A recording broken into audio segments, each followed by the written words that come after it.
So I'm carrying on trying to sort this motor out, and I've noticed that there's some sticky stuff. The gasket paste I think is stopping the bearing coming off, because you can see I can move it a tiny little bit. So I'm just going to get a Stanley blade and try and get rid of all of that. Right, this blade hopefully will do the trick, and I want to avoid getting any in the motor, in the bearing, like that. This bearing may be toast anyway, or I may be able to reuse it for a little while.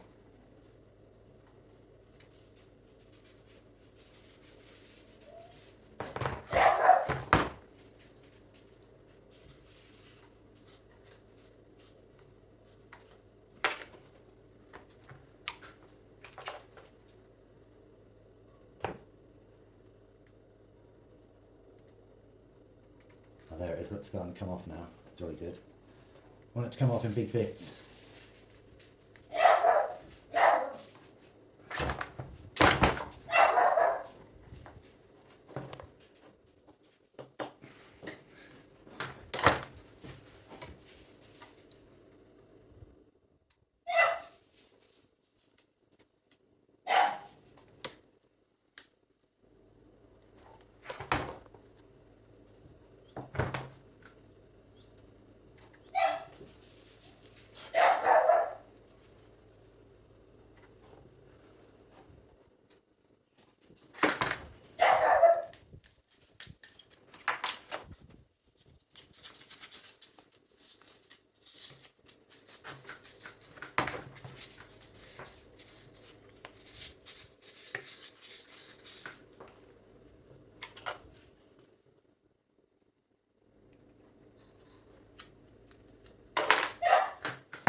Excellent.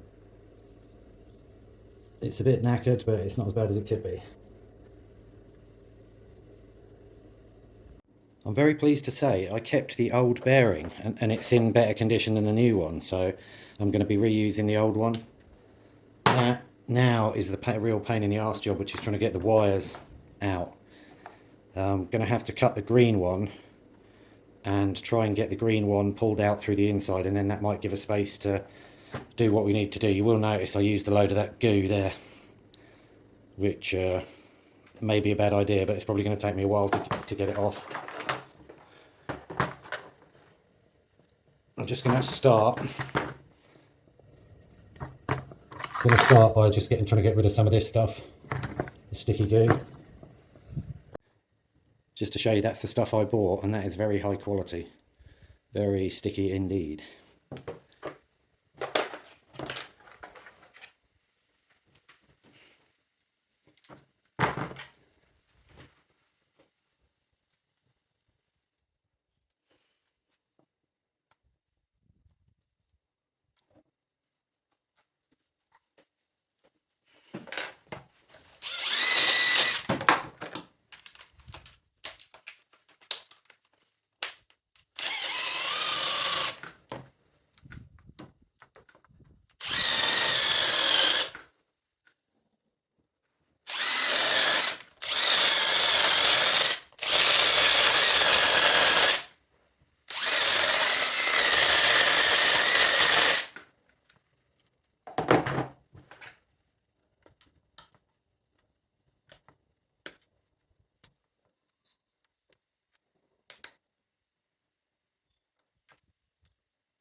Going to chop the green wire, that's the knackered one.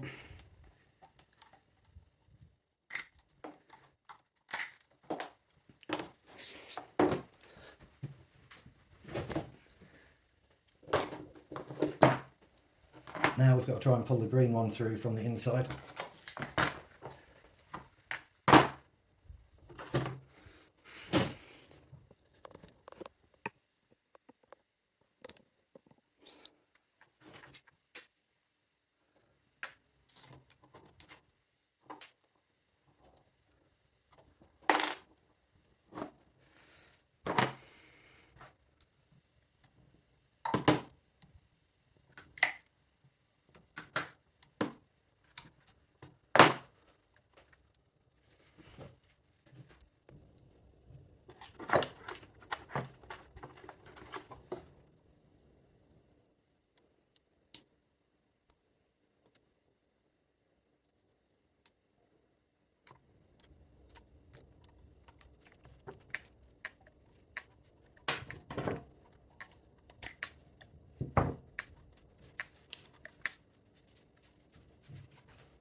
What I'm going to try doing, and I don't know if this will work, is I'm just going to snip this and use the same bit of wire, obviously minus the broken bit.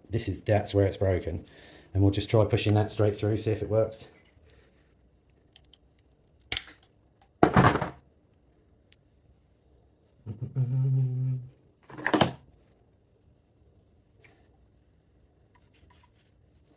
Right, let's give it a go. This may not work, but it's worth a try.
Yes, we got it. Awesome. Awesome. Yabbity dabbity doo. We'll celebrate every little success. Now we simply have to join the green wire minus the broken bit. We'll just say the blue wire's got a tiny little bit of copper showing here, but it doesn't matter. What we do need to do is obviously we need to make sure we get every single little bit of dirt from around, because we can't have anything flying around inside the motor.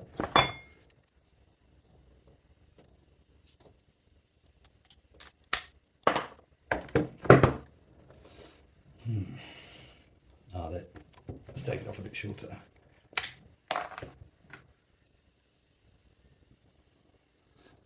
Let's get this up there a little bit more.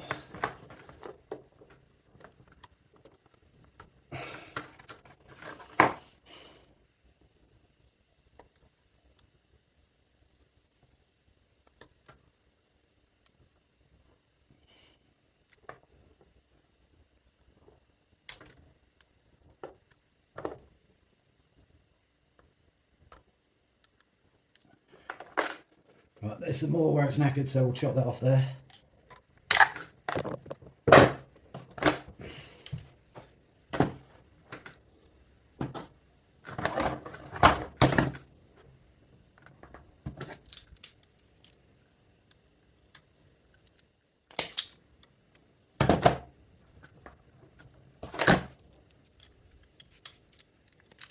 Oh, there's another bit.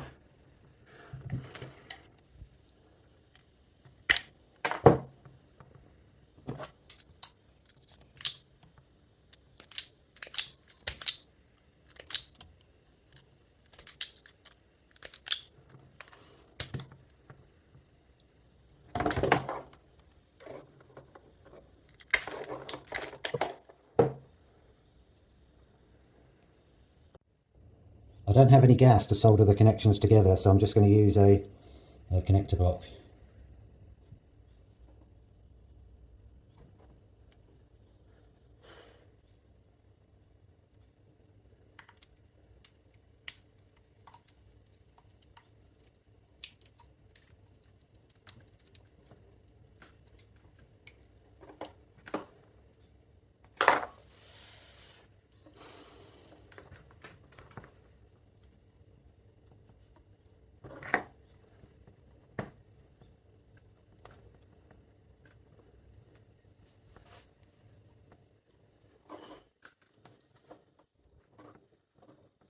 It's quite thick wire, so I have to get creative.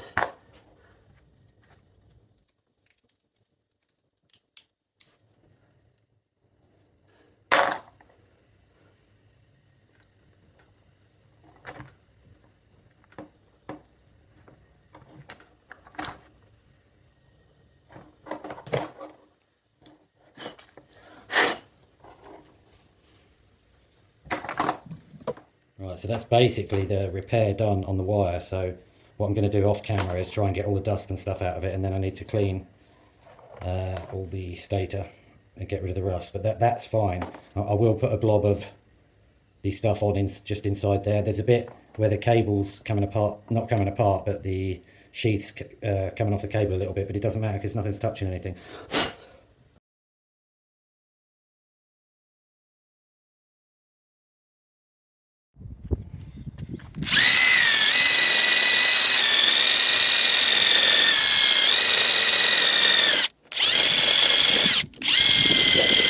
What I'm doing is I'm keeping the angle high so that if I come over the top, I won't scratch anything because it'll be an angle like that. Whereas if I'm doing that and I come up, so yeah.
Greetings. So news on the motor, which has been rebuilt and the cable's been replaced. This wheel I had to clean up as well as I could with a grinder because it had so many bits missing out of it, but I think it's going to be fine. So it spins perfectly, very easily, you know, it's a big motor, so to spin it by hand, that's good. But the negative side is I've actually scuffed some of the coils on the bottom, so I'm not 100% sure whether that's going to be a major problem or not, and we'll only find out when it goes up. I've got 2 screws left. Right, that's all the bolts in, so the only thing I can do is put it back on the turbine.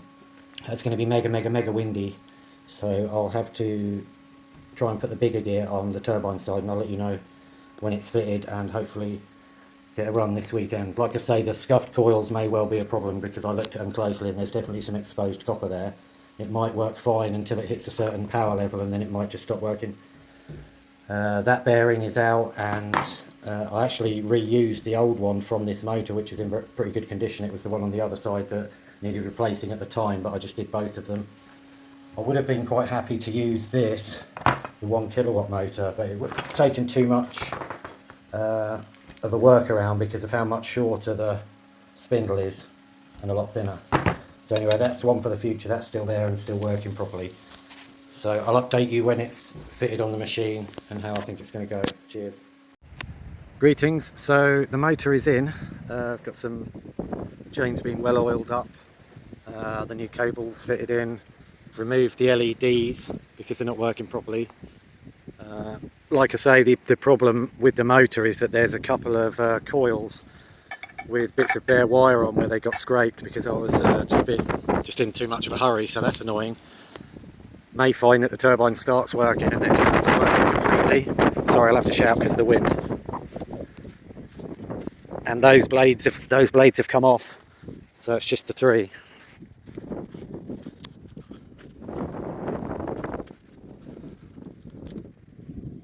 And that's how it works. Just want to get a close up of the gear cog. Don't know how well you can see the bits of the sprockets, but they were really gnarly, so I've done quite a good job with a grinder to clean them up a lot and just try and get rid of any bits that might obscure the action of the turbine.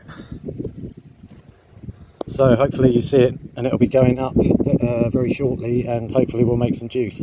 If not, then I'll have to modify the turbine to take the other motor, but won't know until it's up in the air. Going to be super windy tomorrow. Cheers. Going to start careering round until the brake's off, so that will be a couple of minutes and I'll be back with you.